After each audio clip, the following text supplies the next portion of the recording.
नमस्कार, मेरा नाम है मनीष कुमार सिंह और आप देख रहे हैं 4 पीएम महाराष्ट्र। मैं फिर से हाज़िर हूँ महाराष्ट्र की कुछ ख़ास खबर लेकर के और मैं आपको बता दूँ कि मैं जो खबर की शुरुआत करूँगा, सबसे पहले मैं उसकी हेडलाइन आपको बता देता हूँ। उसकी हेडलाइन ही जो है वो आप सुनेंगे तो आप कहेंगे कि पूरी खबर क्या है, डिटेल में बताइए। जी हाँ, जो खबर है उसकी हेडलाइन है कि मोदी जो हैं, वो मुंबई में रैली करने वाले हैं और ये रैली उनकी बतौर पीएम आखिरी रैली होगी। और ये बात कही है उद्धव ठाकरे ने। तो मैं आपको खबर की शुरुआत करता हूँ। हेडलाइन है इंडिया टाइम्स में मैं ये खबर पढ़ रहा था कि Modi's Friday Mumbai rally will be the last rally as a PM. Uddhav Thackeray ने ये बात कही है। और मैं आगे खबर को अगर और डिटेल से पढ़ूँ और आपको बताऊँ तो जो महाराष्ट्र के जो पूर्व चीफ मिनिस्टर हैं उद्धव ठाकरे यूबीटी ग्रुप उनके नेतृत्व में है। उन्होंने डोंबिवली में जो है अभी एक दिन पहले जो है उन्होंने सभा की और उनके जो कैंडिडेट है वहाँ से वैशाली डेरेकर उनके लिए वो सभा कर रहे थे। और मैं आपको बता दूँ कि कल्याण वही लोकसभा सीट है जहाँ से महाराष्ट्र के सीएम एकनाथ शिंदे जो हैं उनके बेटे श्रीकांत शिंदे जो हैं वो खड़े हैं वहाँ से और उनके सामने यूबीटी ग्रुप से जो है वो वैशाली डेरेकर खड़ी हैं। यानी शिवसेना बनाम शिवसेना का मुकाबला कल्याण में है और इसीलिए ये मुकाबला बहुत ज़्यादा इंटरेस्टिंग हो जा रहा है इस बार। मैं आपको बताऊँ कि आगे जो है उद्धव ठाकरे ने क्या कुछ कहा है इसमें कि जो chief minister Eknath Shinde was also present at he was participating to road show in support of his son Shrikant. तो जब ये बातें सारी रैलियां चल रही थी उसी दौरान जो है वो जो महाराष्ट्र के सीएम एकनाथ शिंदे वो भी अपने बेटे श्रीकांत शिंदे के लिए कल्याण में जो है वो रैली कर रहे थे। और इन सब के बीच जो है जब उद्धव ठाकरे जो थे उनके जिस जगह पे उन्होंने रैली की है वो है बागशाला मैदान जो है जहाँ पर उन्होंने रैली की और उन्होंने क्या क्या कुछ कहा है मैं आपको बताता हूँ कि earlier at the same ground on 14th May, the rally was organized, but due to heavy rain, it was cancelled. However, Thursday ahead, Uddhav Thackeray started giving speech in heavy rain, started resulting for the sometime workers led place. But after party leaders announced that Shiv Sainik do not afraid of such rains, then many of supporters returned back on Uddhav Thackeray address rally to the them amid rain. यानी जब अचानक से बारिश आने लगी थी, लगातार बारिश चल रही थी वहाँ पे एक दो दिनों से, जब बारिश वहाँ पर आई तो उसके बाद जो है शिव सैनिक जो है वहाँ पे खड़े रहे, उद्धव ठाकरे की पूरी स्पीच सुनी है वहाँ पर खड़े होकर बारिश के बीच में और वहाँ से हिले नहीं हैं। तो ये जो है एक तरीके से एक मैसेज जो है वो जा रहा है। उसके बाद अगर मैं आगे आपको बताऊं तो इसके बाद उद्धव ठाकरे ने जो स्पीच में क्या कुछ कहा है वो आपको मैं बताता हूँ कि उसमें लिखा हुआ है कि during this party workers were seen getting drenched into the rain.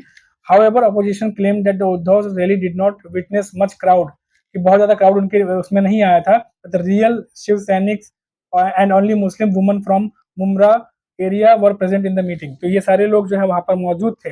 हालांकि ऐसा कुछ देखने को नहीं मिला, वहाँ पर लोग थे वहाँ पर और उद्धव ठाकरे की स्पीच को सुना उन्होंने। बारिश चल रही थी उसके बावजूद जो है वहाँ पर लोग खड़े रहे और उनके भाषण को सुना है। तो ये जो कल्याण की सीट है इसलिए भी अहम मानी जाती है क्योंकि ये शिवसेना का गढ़ है और वहाँ पर उद्धव ठाकरे यूबीटी ग्रुप से जैसा मैंने बताया वैशाली खड़ी हैं और वहीं सीएम एकनाथ शिंदे के बेटे श्रीकांत शिंदे खुद वहाँ से सांसद है और वो खुद वहाँ पे जो है वो चुनाव लड़ रहे हैं इस बार का। ये काफ़ी कुछ जो चीज़ें हैं वो वहाँ पर हुई हैं। इन सब के बीच प्राइम मिनिस्टर जो है नरेंद्र मोदी उन्होंने कुछ दिन पहले आकर के नकली शिव सैनिक और ये तमाम बातें कही थी।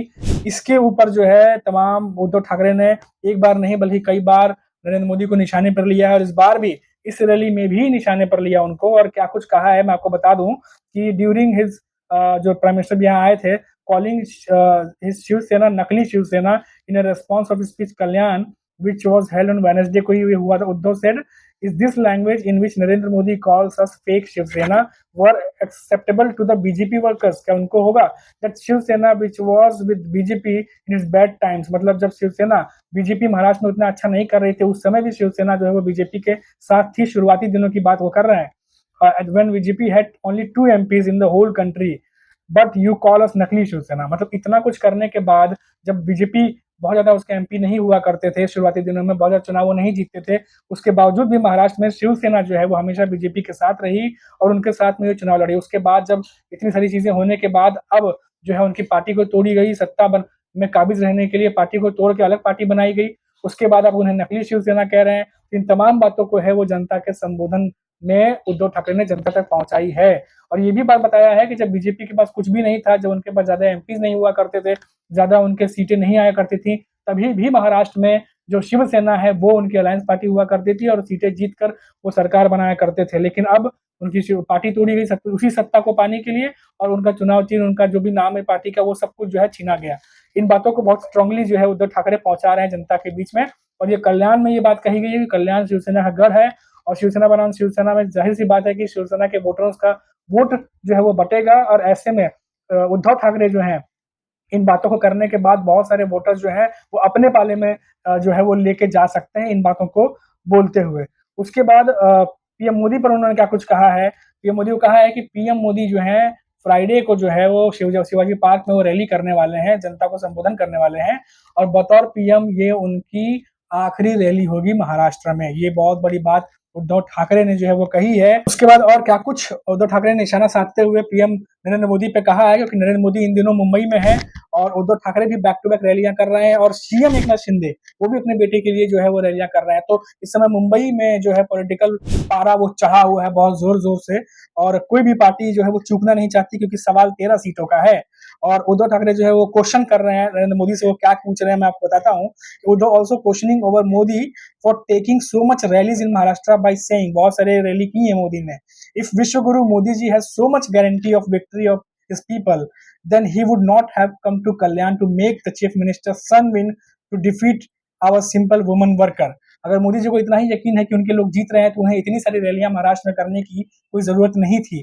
यानी इनडायरेक्टली वो बता रहे हैं कि इतनी सारी रैलियां, अगर इतना समय महाराष्ट्र में मोदी बिता रहे हैं, तो जाहिर सी बात है बीजेपी को भी ये कहीं ना कहीं पता है कि खतरे की घंटी जो है वो महाराष्ट्र में बजी हुई है, और उनकी तरफ से जो वैशाली खड़ी है, उनकी एक सिंपल सी एक वर्कर है शिवसेना में उद्धव ठाकरे की, उनको हराने के लिए खुद पीएम नरेंद्र मोदी को आना पड़ रहा है, और सीएम एकनाथ शिंदे जो है, श्रीकांत शिंदे, उनके लिए ये सब कुछ इतना करना पड़ रहा है। ये तमाम बातें जो हैं उद्धव ठाकरे ने कही हैं, और एक तरह से इशारा किया है कि आपके लिए, बीजेपी के लिए खतरे की घंटी महाराष्ट्र में बज चुकी है।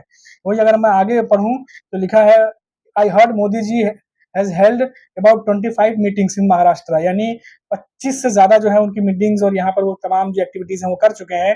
Modi ji is saying that all regional parties will be merged into Congress. ये बातें मोदी जी ने कही थी। तो Modi ji, let me tell you, ये उद्धव ठाकरे कह रहे हैं कि let me tell you that we were with your BJP for 25 years, we were not merge, हम 25 साल से आपके साथ में थे, लेकिन हम आपके साथ जुड़े नहीं। Then how we will merge with Congress, our party will not merge, but you will not be the prime minister after 4th। Uddhav Thackeray ने क्लियर मैसेज दे दिया है कि अगर हम आपके साथ मर्ज नहीं हुए तो हम कांग्रेस से कैसे मर्ज होंगे। और वैसे भी ये 4 तारीख को जो है वो वैसे भी आपके लिए तो आखिरी इलेक्शन होने वाला है, और इसके बाद आप प्राइम मिनिस्टर नहीं बनने वाले। ये तमाम बातें जो है उद्धव ठाकरे की तरफ से जो है वो कही गई हैं। तो इस रैली को बहुत अहम माना जा रहा है। वो इसलिए माना जा रहा है क्योंकि मुंबई में इन दिनों सीएम एकनाथ शिंदे वो खुद भी बैक टू बैक रैलियां कर रहे हैं, और अभी घाटकोपर में हमने देखा कि वो खुद नरेंद्र मोदी के साथ में वो नजर आए थे, अपने कैंडिडेट्स के लिए वहां चुनाव प्रचार कर रहे थे, रोड शो हुआ था। और शिवाजी पार्क में जो है नरेंद्र मोदी का जो है वो भाषण होने वाला है, जहां पर माना जा रहा है कि बीजेपी के तमाम बड़े नेताओं के साथ साथ राज ठाकरे भी वहां मौजूद रहने वाले हैं। हालांकि क्या कुछ राज ठाकरे कहेंगे नरेंद्र मोदी स्टेज पर जब आएंगे तो क्या कुछ बातें होंगी, वो तो भाषण के बाद ही मालूम चलेगा। लेकिन जो कल्याण में जो अहम रैलियां हुई हैं, उनमें तमाम बातें जो है निकल कर सामने आई हैं। और आगे Uddhav meanwhile in the response to the prime minister's accusation on Uddhav Thackeray of keeping silent on the issue of Savarkar and giving him challenge to ask you Rahul Gandhi 5 sentence on Savarkar। ये तमाम आगे की reports में सब बातें कही गई हैं। और मैं आपको बता दूं कि अब इस रिपोर्ट को पढ़ने के बाद, ये मैंने इसलिए आपको सारी रिपोर्ट बताई हैं क्योंकि ये वैसे तो उद्धव ठाकरे ने और भी कई रैलियां की हैं, लेकिन इस रैली को इम्पोर्टेंट माना जा रहा है क्योंकि 13 सीटों पे मतदान जो है वो 20 मई को होने हैं। और ऐसे में देश के प्रधानमंत्री, महाराष्ट्र के चीफ मिनिस्टर, और वहीं जो एक पूरे महाराष्ट्र की राजनीति में एक अलग से एक पर्सनालिटी लेके जो उभरे हैं इस बार के 2024 के इलेक्शन में, उद्धव ठाकरे, वो तीनों के तीनों एक साथ जो है आमने सामने जो है घमासान उनका चल रहा है, और राजनीतिक दाव पेच को काटने के लिए उनकी तलवारें जो है वो निकली हुई हैं। एक दूसरे के राजनीतिक दाव पेच और जो प्लानिंग स्ट्रेटेजी है उसको काटते हुए सारे के सारे आगे बढ़ रहे हैं। और ऐसे में उद्धव ठाकरे जो है वो जमीनी लड़ाई लोगों को जोड़ते हुए किस तरीके से, चाहे वो लोगों को सिंपैथी लेना हो, चाहे वो लोगों तक मुद्दे की बात पहुंचानी हो, चाहे उन चीजों को समझाना हो जो जमीन से जुड़े हुए जो मुद्दे हैं उनको वो बहुत बखूबी वहां पहुंचा रहे हैं।